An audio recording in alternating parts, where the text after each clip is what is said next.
अस्सलाम वालेकुम नाज़रीन, मैं हूं अब्दुल अजीम। 7H न्यूज़ में आपका इस्तकबाल है। मिर्चल डिस्ट्रिक्ट कुतुबुल्लापुर मंडल के इलाके सुभाष नगर में एक्स एमएलए कूना श्रीसलम गौड़ ने पैदल दौरा करते हुए आवाम से बातचीत की। आइए देखते हैं मोहम्मद अनवर की ये रिपोर्ट। ముఖ్యంగా రాజీవ్ స్వామి నగర్ గతంలో నేను పోలీస్ చైర్మన్ ఎమ్మెల్యే ఉన్నప్పుడు మొత్తం గుట్టగాలింది, ఏం లేకుండా ఇక్కడ దిక్కు. మరి ఆ రోజు నా ఎంబడున్న నాయకులు ఏ జనార్దన్ డబ్బులు లేవు, పనులు చేసి సీసీ రోడ్లు కానీ డ్రైనేజీలు కానీ కరెంట్ స్తంభాలు కానీ ఈ ట్యాంక్ కూడా నేను కట్టింది. ఇటువంటి ట్యాంకులు చాలా కట్టించినాము. 2009 ఇక్కడ కాకుండా మీరందరూ కూడా ప్రాంతాల పార్టీల కులాల కట్టంగా పనిచేసి నన్ను గెలిపించిన ఘనత మీకే దక్కింది. 2014 రాష్ట్రం విడిపోయిన తర్వాత మరి 3 ప్రాంతాలుగా విడిపోయిన తెలంగాణ వాళ్ళంతా కేసీఆర్ రాష్ట్రం తీసుకొచ్చి ఒక ఓటేద్దామని వేసిండు. వేస్తే కేసీఆర్ ఇలా మరి దాన్ని అప్పుల రాష్ట్రంగా ఏర్పాటు చేసిండు.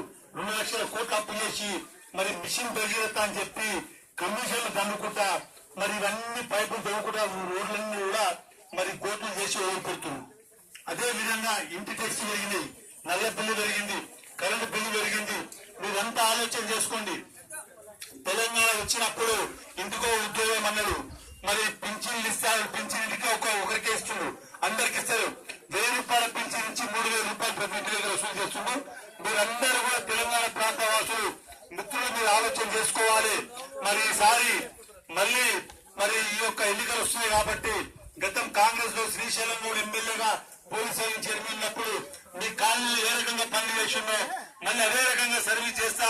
వచ్చే ఎన్నికలు నన్ను గెలిపేయండి మీరందరూ కూడా.